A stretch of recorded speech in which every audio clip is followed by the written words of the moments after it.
Hello, we're at the British Golf Museum in St Andrews, joint with Hannah.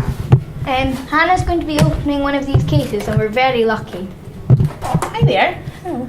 I'm an assistant curator here in the museum, and I've got these gloves on because we're going to be handling some of these objects. We wear gloves because we have to protect the objects from the oils on our hands. So I'll open up the case now. So we use these suckers to open up the case. It just sucks onto the glass, so it allows us to open the case. A bit stiff. There we are.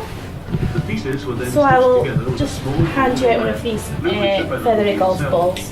And so earlier we were showing the class these golf balls. These are very precious golf balls to us because they were made by a maker called Alan Robertson.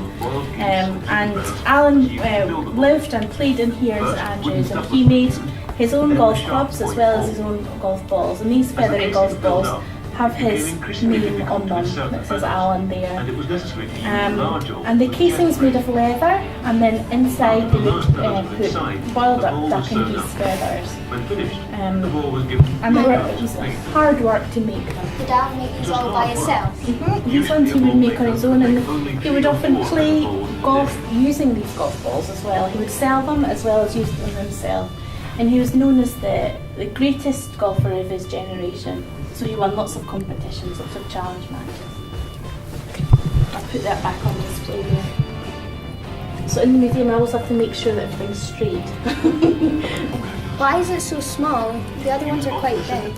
Well, yeah, you can see the difference in sizes between this one, which was made by a man called Gurley, who are based down close, and it is different size, but because they're handmade objects, they did vary in size.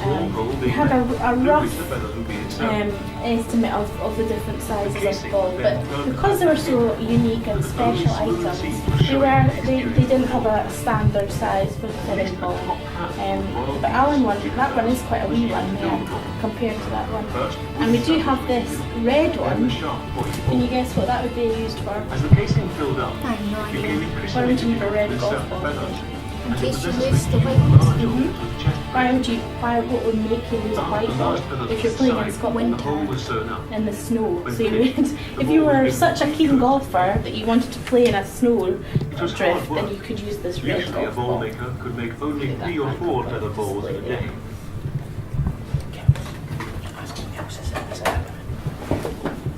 What else is there in this cabin? All down these cabinets here we have some wooden golf clubs, and they are made by various makers from St Andrews. We have James Wilson's golf clubs, and Hugh Philp, and the McEwens, and we have some iron clubs at the end there. And these are the original types of golf clubs that were available to buy. People used them. They were made from wood, and so we have the type of wood that would be commonly made from are hickory or ash. Hickory clubs you'll often hear about people collecting hickory clubs because they're very well made. You're looking at some of the Philp ones here, they're really well made clubs, and they look different to maybe some of the golf clubs that you would use today, but these were at the top kind of clubs that you could afford to buy in the 1840s onwards. Who is the most famous club maker? I think the most collected would be maybe Hugh Philp.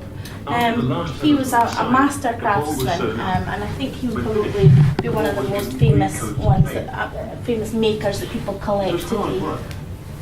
We're back with Hannah again. Could you please tell us what's in this cabinet now, Hannah? Of course. In this cabinet we've got lots of different information. We have in the centre here is the challenge belt. Now the challenge belt was the original prize for the Open Championship. The Open Championship is known as the oldest golf competition. Whereas you've got the Ryder Cup coming to you next year, it was first played for in 1926-27. The Open was first played for in 1860.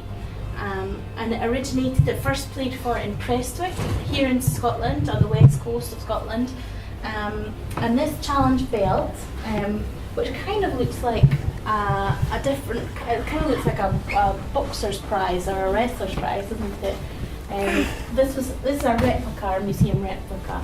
And the original trophy actually stays in St Andrews in the Royal and Ancient Clubhouse, which is across the road. And this belt was given out in 1860 to the first winner, which was Tom Kidd. It was Willie Park Senior. And Willie Park Senior had it for the year. And every year after that, the competition was played. And it was really started to decide who was the best player, who was the best golfer in Scotland. After Alan Robertson died, they wanted to know who was the best player, and the competition grew into a competition called the Open Championship, and clubs and societies from around Scotland put in their best players, and so Willie Park Senior won the first Open. And it was within the rules of the game that whoever won the competition for 3 times in a row could keep the prize. And they didn't think this would happen so soon, but in 1870, Tom Morris Jr., he won the prize for the 3rd time in a row, and so he got to keep the belt. So in 1871, there was no Open because there was no prize, they hadn't made a prize. In 1872, they had manufactured this gold medal, and Tom Morris Jr. won it again. He was a really great golfer, and he won the Open again, and this was the first time that a gold medal would be presented at an Open Championship. I'll just bring that forward to let you see. It has his name on it, Tom Morris Jr. So it's very old. Yeah, from 1872. It has Can you hold that to the camera Yeah. for us? If you just pan down. You tell me where to go. But that has the information on it there. 1872, Tom Morris Jr. And it says Prestwick, 166 strokes. And then it has the Open Championship trophy. So there wasn't a trophy to give out. But I don't know if you've seen the Open Championship on television and what the winner receives today. But the winner receives what is known as the claret jug. And the claret jug is a silver trophy. You might have seen it earlier in the galleries, and it was first presented in 1873.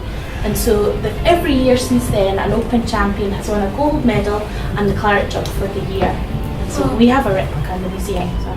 Are these the clubs that they used? This is Tom Morris Jr.'s clubs. So these are called play clubs and a driving iron. And they were, as it says in the caption, they were used he used them at the Open Championship. So he used these clubs to play and win the competition with. So that we have quite a lot of history of the Open here. Very interesting. Thank you. Thank you, Hannah. You're welcome. Thanks very much.